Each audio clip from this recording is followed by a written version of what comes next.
Hi there. Welcome to Tech Talk Weekly, special Hurricane Milton edition. Libraries are closed today in Broward County, and in much of Florida is still under a big disaster zone. But we were going to get out a show no matter what. Number one, thank you for everybody who sent in links about how to track hurricanes and how to do things. We're not going to put those into the show notes because a lot of those are dependent upon your operating system.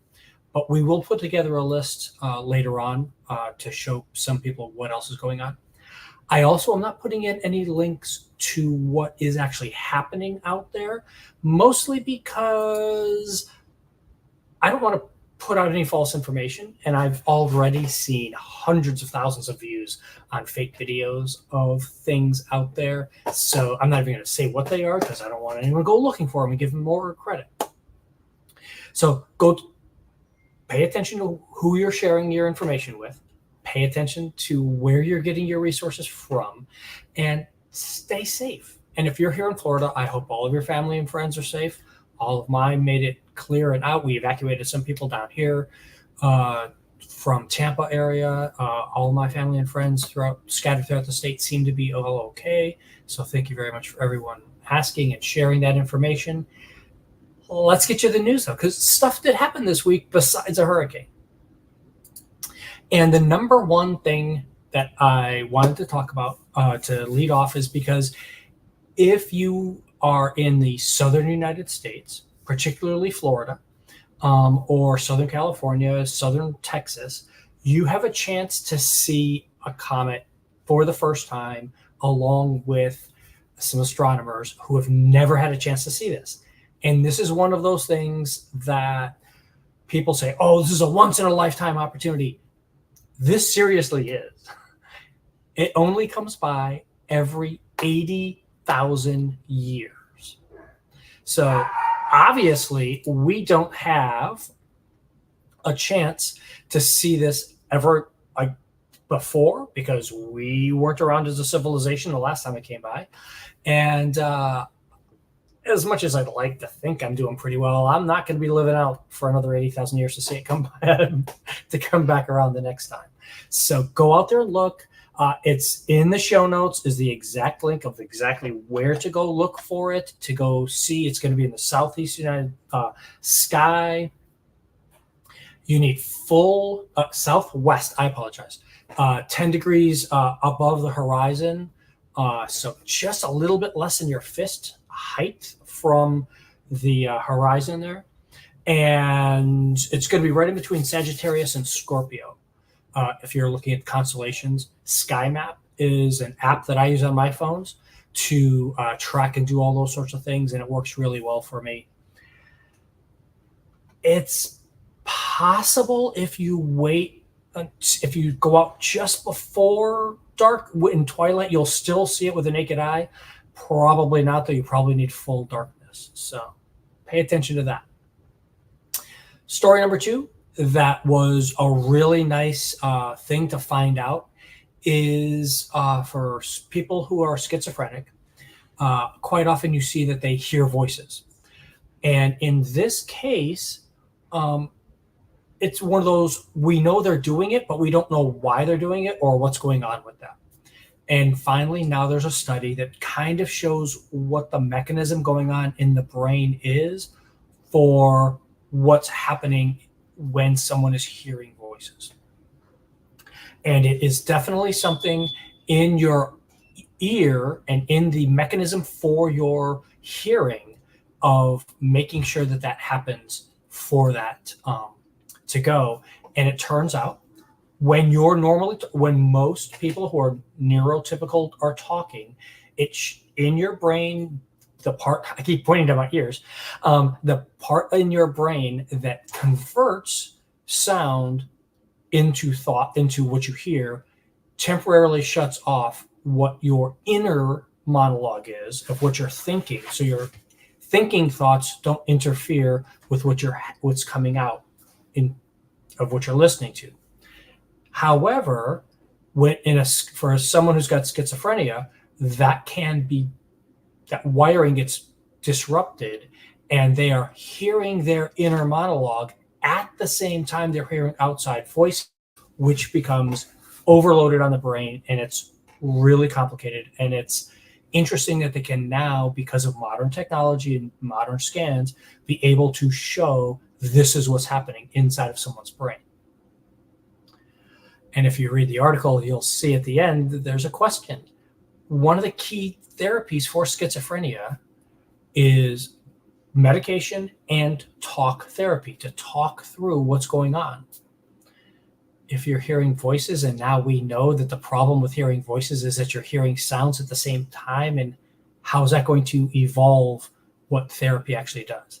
It's a really interesting question, and we're not going to have an answer for the next few decades probably, but it's going to be something to definitely pay attention to. The next story is all about automation replacing workers. And if you thought this was going to be all about the dock workers strike, you're right. It was, until they canceled their strike until later on this year. We'll see what happens when it comes back. We may be doing a story on that again. So in this case, because this is happening all over the planet, in the Philippines, the chip makers who are there, the Philippines is one of the leading competitors to the United States for chip making, behind Taiwan. Taiwan's number one, China's number 2 to 3, depending upon how much is coming out of the United States at any one given time. But pretty much it's Taiwan, China, the United States, and the Philippines. The Philippines is trying very hard to catch up and pass the United States as that stuff, because they have some skilled workers coming in from Taiwan or China, and they have great trade ability going in and out of the country. But because automation's getting so good and they're building new plants, with the automation, and that automation is replacing workers who thought they were going to be working in these places, and or just flat out laying off workers and replacing them with automation, with machines, etc. Same thing that happened in the auto industry in the United States back in the 80s. So this is just that evolving thing of figuring out, what do we want the robots to do? What do we want AI to do? Everybody complains. They don't want it doing art. They don't want it to replace music or art. We're going to get to that in a minute. But it's going to replace something. And this is a really good thing that automation can do, guided by a little bit of the algorithmic stuff from AI, because you can produce high quality, quick chips in a faster fashion with fewer defects than having humans as part of the loop. And if you remember our story from last week, Hurricane Helene interrupted the supply of silicon to the rest of the world. So there's a lot of stuff going on in that world, and you need to kind of keep it in the back of your mind over the next 6 to 8 months when supply chain stuff gets popped up, and say, oh, wait, yeah, I heard about that back when. Why are you just catching on to it now?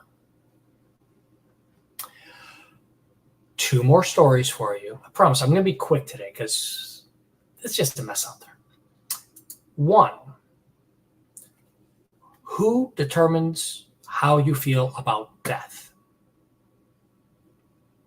In this case, it is we're talking about elephants, we're talking about other species, chimpanzees, etc. So there's a brand new book out. It's coming out at this weekend. It's called Playing Possum. It's how animals understand death. And there's a nice review and interview with the author here, where she talks about how animals perceive death in whatever fashion it is perceived. And so in this case, it is a factor of, are we putting our own thoughts on it, or are we actually attributing, the anthropomorphic ideas of humans onto animals? Or are we misinterpreting what they're doing? So she divides it up a little bit into thoughts and emotions, and compares some of the things that are out there and proven and happening, which is As an example, some elephants in India that have been shown that they most likely have buried their dead. And in Africa, it is well known, that's the whole the elephant graveyard notion that comes by, because elephants are well known to go visit spots where elephants have died and maneuver the bones and play with them, so to speak, just feeling them and stuff. One of the things I did not know is that chimpanzees have been known to clean their dead. There's a note in here about chimpanzees who have gone over to dead tribe members and clean their teeth and taking care of them, knowing that they're dead.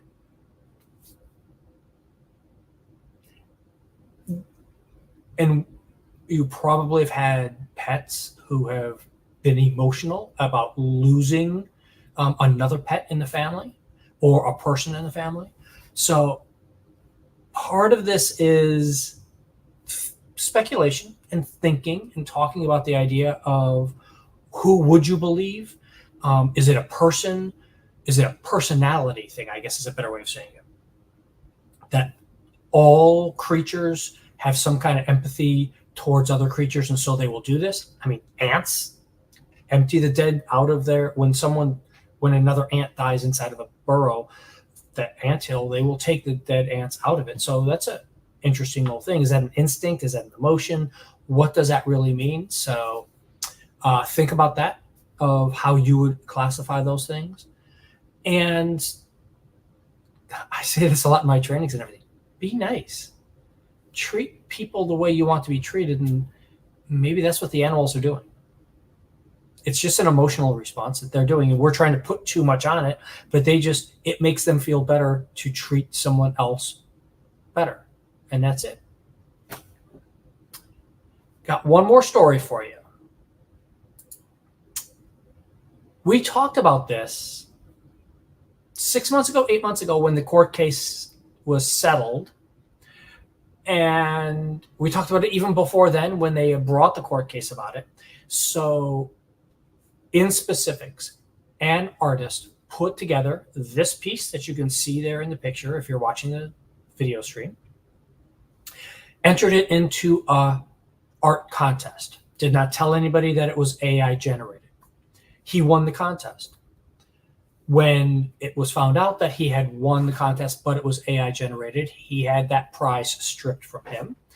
And he also submitted this to be for copyright. And the copyright office denied him, saying, no, that's not copyrightable. That was a machine that did that. You didn't have any human interface to do that with, so you don't deserve to have a copyright on it. It's an interesting piece because it brings to mind the idea of what is copyrightable versus not. If it's a machine that did it, then it's not copyrightable. If it's a person who created something for the machine to be able to do, then the end product is not copyrightable, but your process is. That's what a lot of auto manufacturers and stuff, for trademark, for copyright, and patents, 3 separate things. Each of them, though, require you to be able to reproduce what you've tried to do. And that's actually where this argument gets a bit weird. Because if you are a movie producer and you have a script, you can copyright the script that has the layout of all of the pieces that you are supposed to be doing to film. You also can get a copyright on the overall production of the film. If you are making anything with AI, you, in theory, I'll give another example really quick, is recipes, because I think the recipe idea fits this one better. You can copyright a recipe, but you cannot copyright the cake. And you can't get a trademark on it. You can't get a patent on it. You can only do the recipe, because the end product is not something you can do. but it's reproducible. So I can take those written instructions, I can copyright that, and now that is something that I can hold and make money on by selling it to other people, allowing other people to publish my work. In this case, the AI artist wants copyright on his prompts, the decisions that he typed and made to put into the picture generator, the large language models that create the pictures. The Copyright Office said, no, that's not enough to tell it to do that and then have it spit out. And there's some interesting copyright law going on, and so a lot of people don't want to get involved. A lot of, like the Electronic Frontier Foundation, EFF, is not getting involved because they're kind of waiting to see where this is. They think the Copyright Office probably got it right the first time. They don't want to revisit it, but there's going to be newer things, and they want to concentrate on where all these different lawsuits are going. By the way, this has nothing to do with learning. This only has to do with producing it. The whole learning lawsuit stuff is a totally different argument. So this is talking about the recipe idea. If I take my command prompts, all the different prompts that I'm using to engineer this image, and I copyright those down, in theory, they should be able to be copyrighted because it's a list of instructions. Except that our AI image generating models right now don't generate the same thing every time for the same prompt. If I give you the prompts I'm using to create an image, you should be able to take those exact same prompts and get the exact same image. And the fact is, you don't. So to my mind, as a person, as being a tech person who knows these things, I do not think he can get a copyright, and I don't think it's fair for him to get a copyright until you can prove that at least one specific engine can generate the same model for multiple different people typing in the same exact prompt, just like a recipe. Then I can see an argument for it. But that's why we have show notes, for you to go in and add your ideas or send us Creation Station at broward.org. I'll put it on the screen for you. Send it to us. Send us an email. We can read it on the show for you. We'll tell you what, we'll give you some ideas about what we're doing and what we think about this. Want to thank everybody for peering in during a crazy week of stuff here in South Florida. We will be back next week. Everyone's going to be sane, solid. We're all going to be back in place. And we're going to continue to feature the rest of our programmers throughout Programming Month here. Have a great, safe day, everybody. Hope your power comes back soon.